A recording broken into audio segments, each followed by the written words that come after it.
firstly thank our friends in Word for Word Theater Company, who we have worked with for years. We've worked in their territory, they've worked in our territory, and they are phenomenal. We think they are so tremendously talented. Please welcome the co-artistic director, Susan Harlow. Woo! We're so excited to be here. I just wanted to say, there are, for some of the kids who are in the back, if you want to come closer to see these fabulous actors, there's some seats right here. Let's move you up. And you guys can move up too. You can come forward. We have seats. Please feel free to. You're dressed for it. Great. I think he gave up his seat, so have a seat. And I don't know whose seat this is. Oh, you can just move that stuff. It's mine. Huh? All right, so good. We want the kids up front. We're so excited to be here to do this final reading of Harry Potter to help Harry celebrate his 20th birthday. And just to let you know, Word for Word is also celebrating our 25th birthday. And you know, 25 theater years is like 100 human years, believe it. But just, we have some cards out at the front. We have an upcoming show, an adult for adults. Teenagers and adults, so grab that if you want. But right now, I'm really, really honored that this cast has come here tonight to participate. We're really thrilled to have them. You know, point of Word for Word is to make all of the words come to life, and this they will do. So why don't you introduce yourselves? Hi, I'm Adam McGill. Are we saying who we're reading? Yeah. Okay. It's gonna be a surprise. All right. Well, we'll be here a while. I'm reading Voldemort, Snape, Neville, and a couple of other people. Yeah. Surprises. Oh, many surprises. I'm Phil Wong, and I will be playing Professor Quirrell, Hagrid, Percy, and various Gryffindor students. I'm Kevin Clark. I'll be playing Dumbledore, wizened old guard, and Vernon. Hi, I'm Ash Malloy, and I'll be playing the Mirror of Erised, Draco, Ginny, and Petunia. Hi, I'm Max Foreman Mullen, and I will be reading Ron, James Potter, and Voldemort. I'm Micah Peoples, and I will be reading Harry Potter. Oh.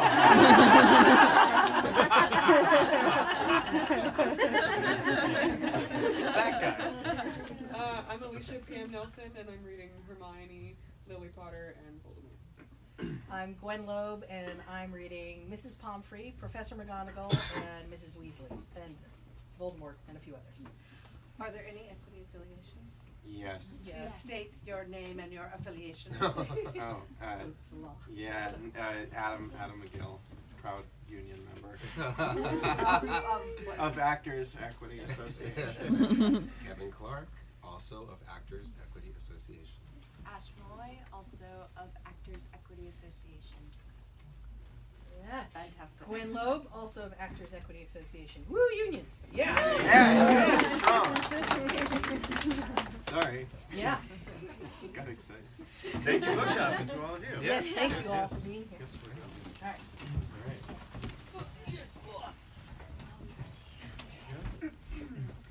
Chapter 17, The Man with Two Faces. It was Quirrell. You, gasped Harry. Quirrell His smiled. face wasn't twitching at all. Me, he said calmly.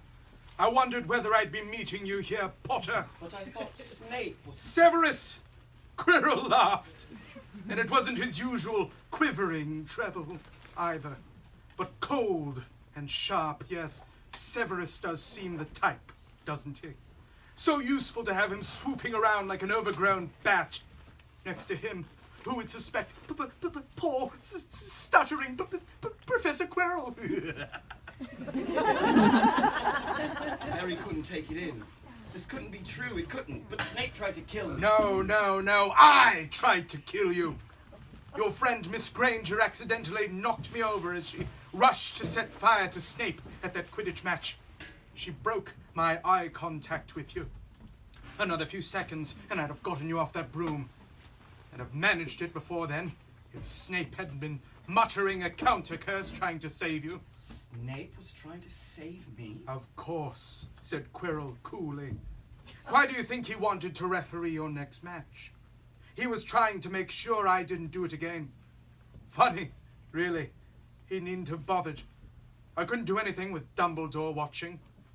All the other teachers thought Snape was trying to stop Gryffindor from winning. He did make himself unpopular. And what a waste of time. When after all that, I'm going to kill you tonight. Quirrell snapped his fingers, and ropes sprang out of thin air and wrapped themselves tightly around Harry.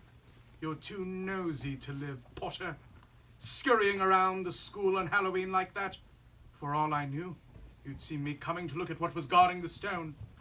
You let the troll in? Certainly. I have a special gift with trolls.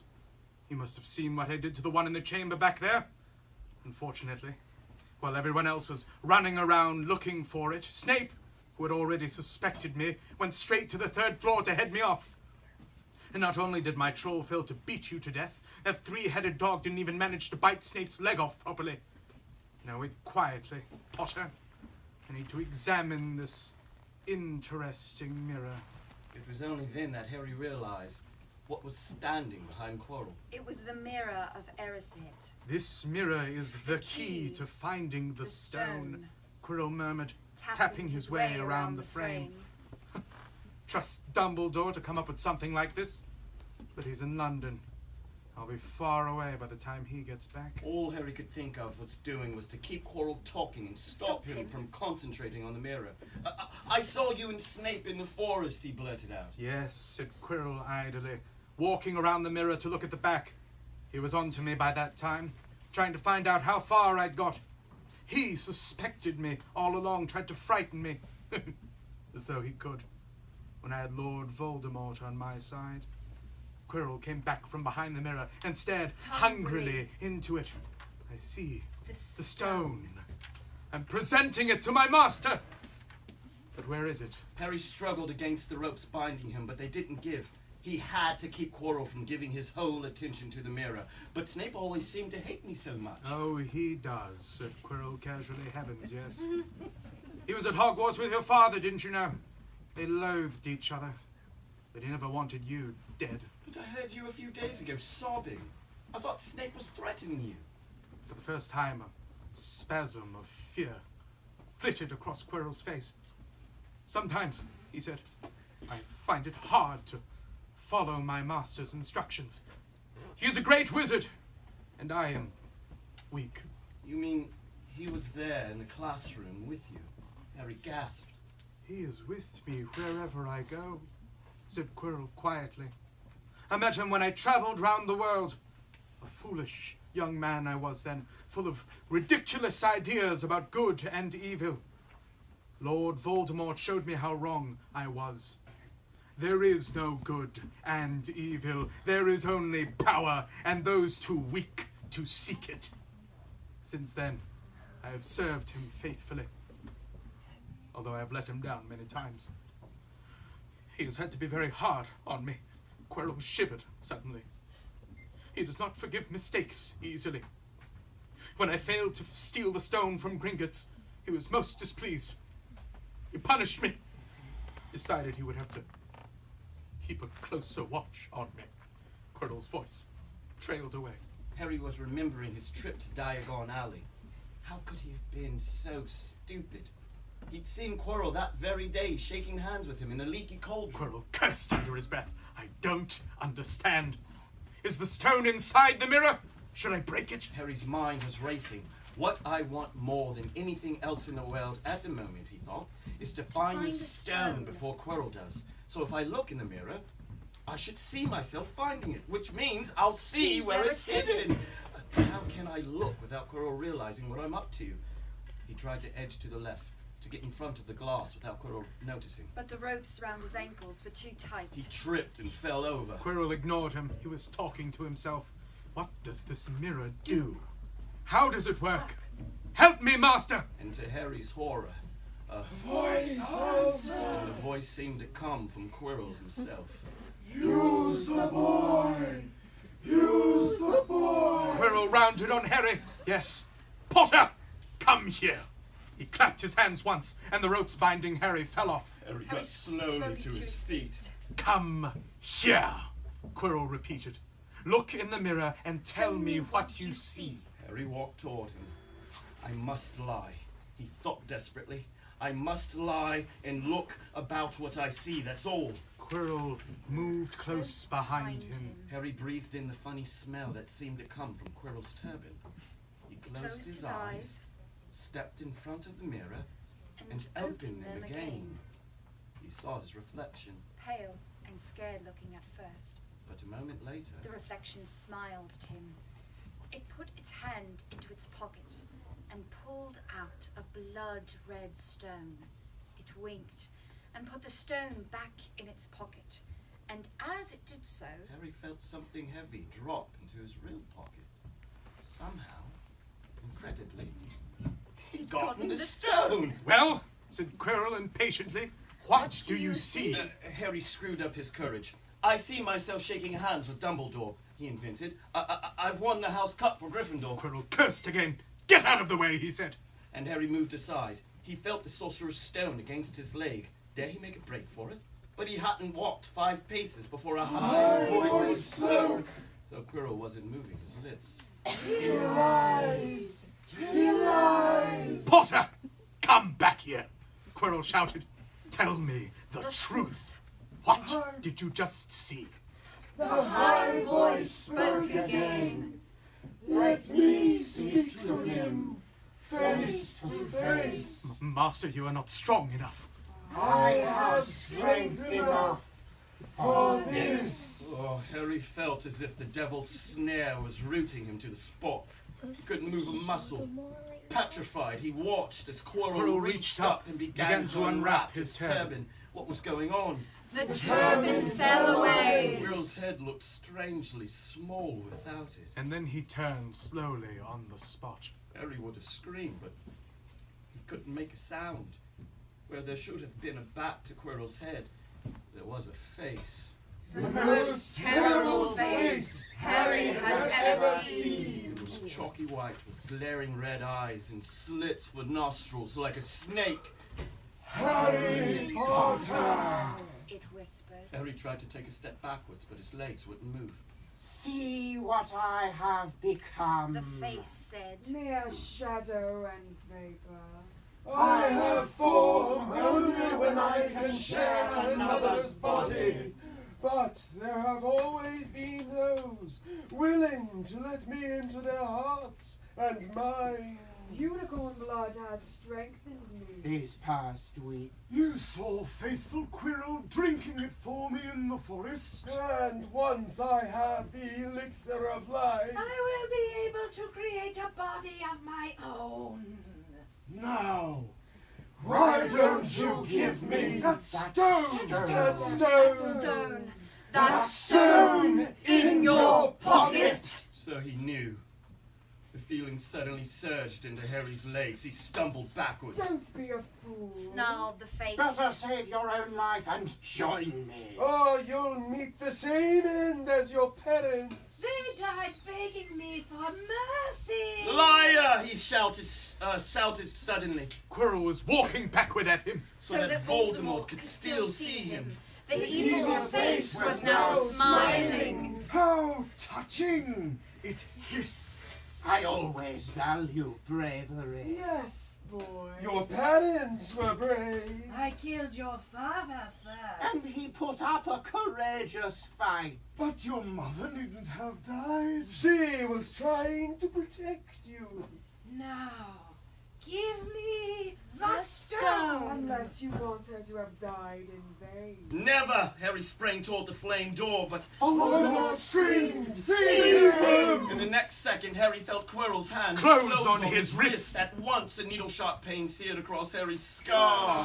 His head felt as though it was about to split in two. He yelled, struggling with all of his might, and to his surprise, Quirrell, let go of him! The pain in his head, it lessened. He looked around wildly to see where Quirrell had gone. and saw him hunched in pain, looking at his fingers, They were blistering before his eyes. Seize him! Seize him! Shrieked Voldemort again. And Quirrell lunged, knocking Harry off clean his feet, landing on top of him, both hands around Harry's neck. Harry's scarf almost blinding him with pain, yet he could see Quirrell. Howling in agony, Master, I cannot hold him! My hands! My hands! And Quirrell, though pinning Harry to the ground with his knees, let go of his neck and stared, bewildered at his own palms. Harry could see they looked burned, raw, red, and shiny. Then kill him, fool, and be done! Screeched Voldemort. Quirrell raised his hand to perform the deadly curse. But Harry, by instinct, reached up and grabbed Quirrell's face. Ah! Quirrell rolled off him, his face blistering too. And then Harry knew Quirrell couldn't touch his bare skin. Not without suffering terrible pain. His only chance was to keep hold of Quirrell, keep him in enough pain to stop him from doing a curse. Harry jumped to his feet, caught Quirrell by his arm, and hung on as tight as he could. Quirrell screamed and tried to throw Harry off. The pain in Harry's head was building. He couldn't see. He could only hear Quirrell's terrible shrieks. And Voldemort's yells. Oh, kill him! Kill him! And other voices, maybe in Harry's own head, crying. Harry! Harry! Harry felt Quirrell's arm wrenched from his grasp, knew all was lost and fell into blackness. Down. Down.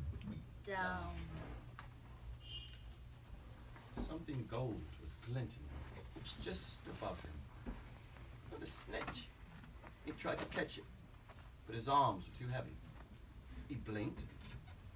That wasn't the snitch at all. It was a pair of glasses. How strange. He blinked again. The smiling face of Albus Dumbledore swam into view above him. Good afternoon, Harry, said Dumbledore. Harry stared at him. Then he remembered. Sir, the stone! It was Quirrell! He's got the stone, sir! Quick! Calm yourself, dear boy. You're a little behind the times, said Dumbledore.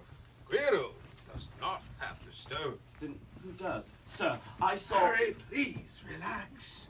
Madame Pomfrey will have me thrown out. Harry swallowed and looked around him. He realized he must be in a hospital wing. He was lying in a bed with white linen sheets, and next to him was a table piled high with what looked to be like half the candy shop. Tokens from your friends and admirers, said Dumbledore, beaming. What happened down in the dungeons between you and Professor Quirrell is a complete secret. So, naturally, the whole school knows. I believe your friends Mrs. Fred and George Weasley were responsible for trying to send you a toilet seat. No doubt they thought it would amuse you. Madame Pomfrey, however, felt it might not be very hygienic and confiscated it. How long have I been here? 3 days. Mr. Ronald Weasley and Miss Granger will be most relieved you've come round. They've been extremely worried. But, sir, the stone. I see you are not to be distracted. Very well, the stone. Professor Quirrell did not manage to take it from you. I arrived in time to prevent that. Although you were doing very well on your own, I must say.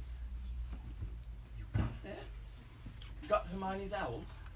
We must have crossed in midair. No sooner had I reached London than it became clear to me that the place I should be was the one I had just left. I arrived just in time to pull Quirrell off you. It was you! I feared I might be too late. Well, you nearly were. I couldn't have kept him off the stone much longer. Not the stone, boy. You. The effort involved nearly killed you. For one terrible moment there, I was afraid it had. As for the stone, it has been destroyed. Destroyed, said Harry blankly. But your friend, Nicholas Flamel... You know about Nicholas, said Dumbledore, sounding quite delighted. You did do the thing properly, didn't you?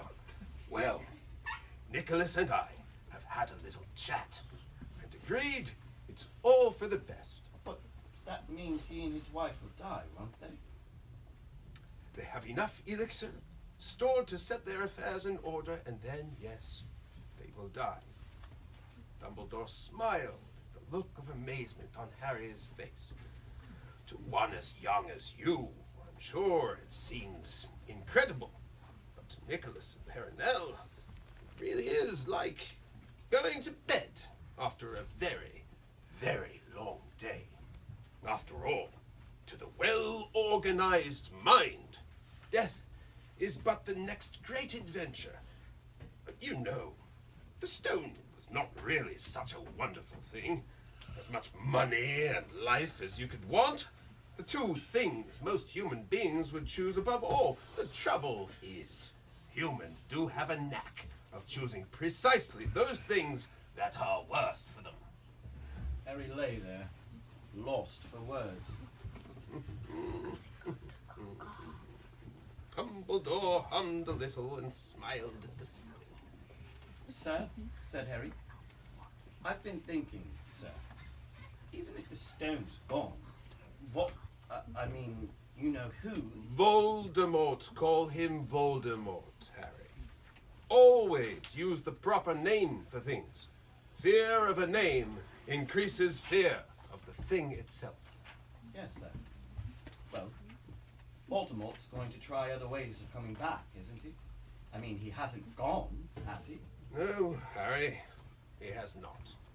He is still out there, somewhere, perhaps looking for another body to share.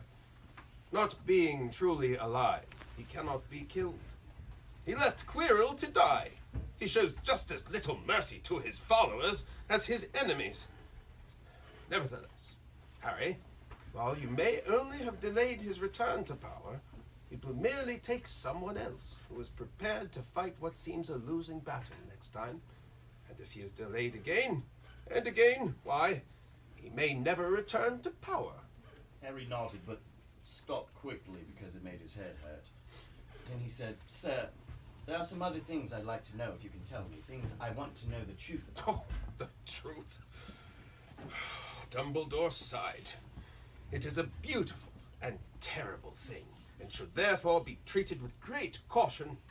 However, I shall answer your questions unless I have a very good reason not to, in which case I beg you'll forgive me. I shall not, of course, lie. Well, Voldemort said that he only killed my mother because he tried to stop him from killing me. But why would he want to kill me in the first place? Dumbledore sighed very deeply this time. Alas, the first thing you asked me, I cannot tell you. Not today. Not now. You will know one day. Put it from your mind for now, Harry. When you are older. I know you hate to hear this. When you are ready, you will know. And Harry knew it would be no good to argue. But why couldn't Quirrell touch me? Your mother died to save you. If there is one thing Voldemort cannot understand, it is love. He didn't realize that love, as powerful as your mother's for you, leaves its own mark. Not a scar, no visible sign. To have been so loved, so deeply, even though the person who loved us is gone, will give us some protection forever. It is in your very skin.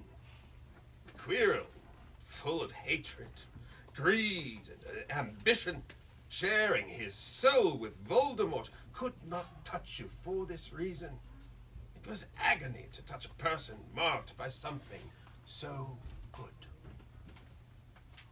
Dumbledore now became very interested in a bird out on the windowsill, which gave Harry time to dry his eyes on the sheet.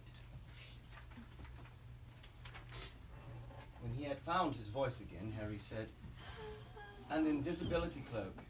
Do you know who sent it to you? Your father happened to leave it in my possession, and I thought you might like it. Dumbledore's eyes twinkled. Useful things. Your father used it mainly for sneaking off to the kitchens to steal food when he was here. And there's something else. Fire away. Quirrell said Snape. Professor Snape, Harry. Yes, him. Quirrell said he hates me because he hated my father. Is that true? Well, they did detest each other. Not unlike yourself and Mr. Malfoy. And then, your father did something Snape could never forgive. What? He saved his life. What? Yes, said Dumbledore dreamily. Funny, the way people's minds work, isn't it? Professor Snape couldn't bear being in your father's debt. I do believe he worked so hard to protect you this year because he felt that would make him and your father even. Then he could go back to hating your father's memory in peace. Harry tried to understand. Tried to understand it, but it made his head pound, so it stopped. And sir, there's one more thing. Just the one. How did I get the stone out of the mirror? Ah, now, I'm glad you asked me that. It was one of my more brilliant ideas, and between you and me, that's saying something. You see, only one who wanted to find the stone, find it, but not use it, would be able to get it. Otherwise, they just see themselves making gold or drinking elixir of life. My brain surprises me even sometimes. Now, enough questions. I suggest you make a start on these sweets. Ah, Bertie bots every flavor beans. I was unfortunate enough in my youth to come across a vomit-flavored one, and since then I'm afraid I've rather lost my liking for them. But I think I'll be safe with a nice toffee, don't you? He smiled and popped the golden brown bean into his mouth. Then he choked and said, "Alas, earwax." Madame Pomfrey, the nurse, was a nice woman, but very strict. Just 5 minutes, Harry pleaded. Absolutely not. You let Professor Dumbledore in? Well, of course. That was the headmaster. Quite different. You need rest. I am resting. Look, lying down and everything. Oh, go on, Madame Pomfrey. Oh, very well, she said. But 5 minutes only.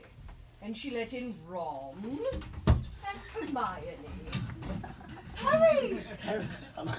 Hermione looked ready to fling her arms around him again, but Harry was glad she held herself in, as his head was still very sore. Oh, Harry, we were so sure you were going to... Dumbledore was so worried. The whole school's talking about it, said Ron. What really happened? It was one of those rare occasions when the true story is even more strange and exciting than the wild rumours. Harry told them everything about Quirrell, the mirror, the stone, and Voldemort. Ron and Hermione were a very good audience. They gasped in all the right places. And when Harry told them what was under Quirrell's turf, Hermione screamed out aloud. So the stone's gone, said Ron finally. Flamel's just going to die? That's what I said. But Dumbledore thinks that... Well, what was it? To the well-organized mind, death is but the next great adventure. I always said he was off his rocker, said Ron, looking quite impressed at how crazy his hero was. So what happened to you two, Harry asked. Well, I got back all right, said Hermione. I brought Ron round. That took a while. And we were dashing up to the Owlery to contact Dumbledore when we met him in the entrance hall. He already knew. He just said, "Harry's gone after him, hasn't he?" And hurtled off on the 3rd floor. Do you think he meant you to do it, said Ron, sending you your father's cloak and everything? Well, Hermione exploded. If he did, I mean, to say, that's terrible. You could have been killed. No, it isn't, said Harry thoughtfully. He's a very funny man, Dumbledore. I think he sort of wanted to give me a chance. I think he knows more or less everything that goes on here, you know. I reckon he had a pretty good idea we were going to try, and instead of stopping us, he just taught us enough to help.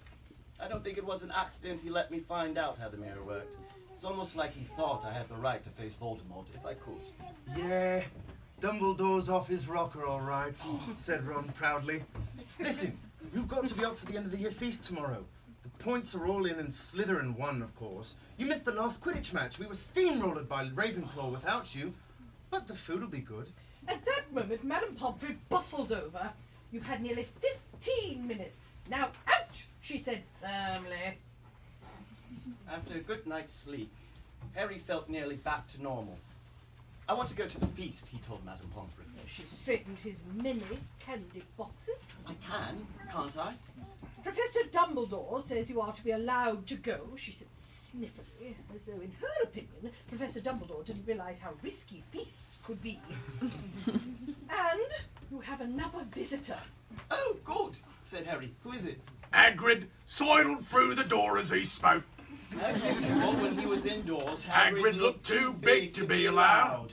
He sat down next to Harry, took one look at him, and burst into tears. Oh, it's all my ruddy fault, he sobbed, his face in his hands. I told the evil git how to get past Fluffy. I told him. It was the only thing he didn't know, and I told him. Oh, you could have died. All for a dragon egg. I'll never drink again. I should be chucked out and made to live as a muggle. Hagrid, said Harry, shocked to see Hagrid shaking with grief and remorse. Great tears leaking down into his beard. Hagrid, he'd have found out somehow. This is Voldemort we're talking about. He'd have found out even if you hadn't told him. You could have died, sobbed Hagrid. And don't say the name. Voldemort, Harry bellowed. And Hagrid was so shocked he stopped crying. I've met him, and I'm calling him by his name. Please cheer up, Hagrid. Hey, we saved the stone. It's gone. You can't use it. Have a chocolate frog. I've got loads. Hagrid wiped his nose on the back of his hand and said, "Oh, that reminds me. Got your present." It's not a stoked sandwich, is it? Harry asked anxiously. At last Hagrid gave a weak chuckle. Nah, Dumbledore gave me the day off yesterday to fix it. Of course, he should have sacked me instead. Anyway, got you this. It seemed to be a handsome, leather-covered book. Harry opened it curiously. It was full of wizard photographs. Smiling and waving at him from every page were his mother and father. Sent owls after all your parents' old school friends, asking for photos. Knew you didn't have any. Did you like it? Harry couldn't speak. But Hagrid understood. Harry made his way down to the end-of-year feast alone that night. He had been held up by Madame Pomfrey's fussing about him. Insisting on giving him one last checkup. So the Great Hall was already full! It was decked out in the slithering colours of green and silver. To celebrate Slytherin's winning the House Cup. For the 7th year in a row. A huge banner Showing the Slytherin circle. covered the wall behind the high table. When Harry walked in, there was a sudden hush.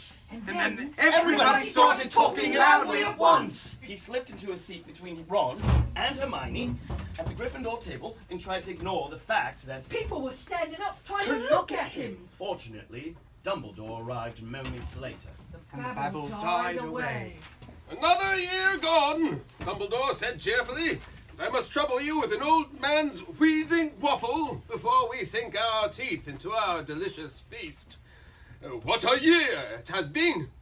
Hopefully your heads are all a little fuller than they were. You have the whole summer ahead to get them nice and empty before next year starts. Now, as I understand it, the House Cup here needs awarding, and the points stand thus. In 4th place, Gryffindor with 312 points. Yeah! In 3rd, Hufflepuff with 352. Oh yeah, not lost! Ravenclaw has 426. Well done. And Slytherin 472. A storm of cheering and stamping broke out from the Slytherin table. Harry could see Draco Malfoy. Banging his goblet on the table. Was a sickening sight. Yes, yes, well done, Slytherin, said Dumbledore.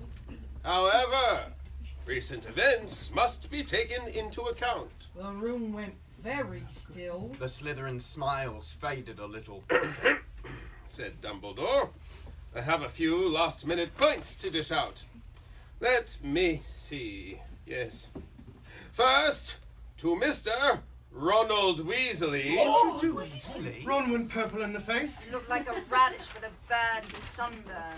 For the best played game of chess Hogwarts has seen in many years, I award Gryffindor House 50 50 points. Gryffindor cheers nearly raised the bewitched ceiling. The stars overhead seem to quiver. Percy could be heard telling the other prefects, my brother, you know, my youngest brother, got past McGonagall's giant chess set. At last there was silence. Again.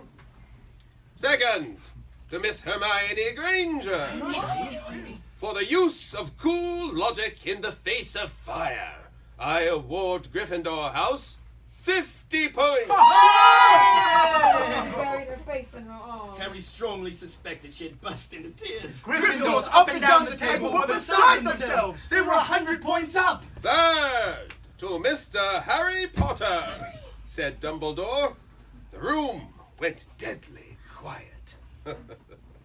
For pure nerve and outstanding courage, I award Gryffindor House 60 points. The din was deafening. Those who could add up while yelling themselves hoarse Knew that Gryffindor now had 472 points. Exactly the same as Slytherin. They had tied for the House Cup. If only Dumbledore had given Harry just one more point. Dumbledore raised his hand. The room gradually fell silent. There are all kinds of courage, said Dumbledore, smiling. It takes a great deal of bravery to stand up to our enemies, but just as much to stand up to our friends. I therefore award 10 points to Mr. Neville Longbottom. Someone standing outside the Great Hall might well have thought there was some sort of explosion had taken place. So loud was the noise that erupted from the Gryffindor table. Harry, Ron and Hermione stood up to yell and cheer. Neville, white with shock, disappeared under a pile of people hugging him. He'd never won so much as a point for Gryffindor before. Harry, still cheering, nudged Ron in his ribs and pointed at Malfoy. Who couldn't have looked more stunned and horrified if he just had the body bind curse put on him. Which means Dumbledore called over the storm of applause. For even Ravenclaw. At Hufflepuff, we're celebrating the downfall of Slytherin. We need a little change of decoration. He clapped his hands. In an instant, the green hangings became scarlet. And silver became gold. The huge Slytherin serpent vanished. And a towering Gryffindor lion took its place. Snape was shaking Professor McGonagall's hand. With a horrible forced smile. He caught Harry's eye.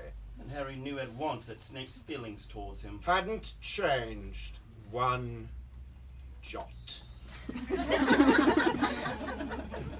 This didn't worry Harry. It seemed as though life would be back to normal next year. Or as normal as it ever was at It was Hogwarts. the best evening of Harry's life. Better than winning at Quidditch. Or Christmas. Or knocking out mountain trolls. He would never, ever forget tonight. Harry had almost forgotten that the exam results were still to come. But come they did. To their great surprise, both he and Ron passed with good marks. Hermione Of course. had the best grades of the first years. Even Neville scraped through, his good herbology mark making up for his abysmal potions one. They had hoped that Goyle, Who was almost as stupid as he was mean. might be thrown out. But he had passed too. It was a shame. But, as Ron said, you couldn't have everything in life. And suddenly, their wardrobes were empty, their trunks were packed. Neville's toad was found lurking in a corner of the toilets. Notes were handed out to all students, warning them not to use magic over the holidays. I always hope they'll forget to give us these, said Fred Weasley sadly. Hagrid was there to take him down to the fleet of boats that sail across the lake. They were boarding the Hogwarts Express, Talking and laughing as the countryside became greener and tidier. eating Bertie Bott's every flavour beans as they sped past Muggle towns. Pulling off their wizard robes and putting on jackets and coats. Pulling into platform 9 3/4 at King's Cross Station. It took quite a while for them all to get off the platform. A wizened old guard was up by the ticket barrier, letting them go through the gates in 2s and 3s, so they didn't attract attention by all bursting out of a solid wall at once and alarming the muggles.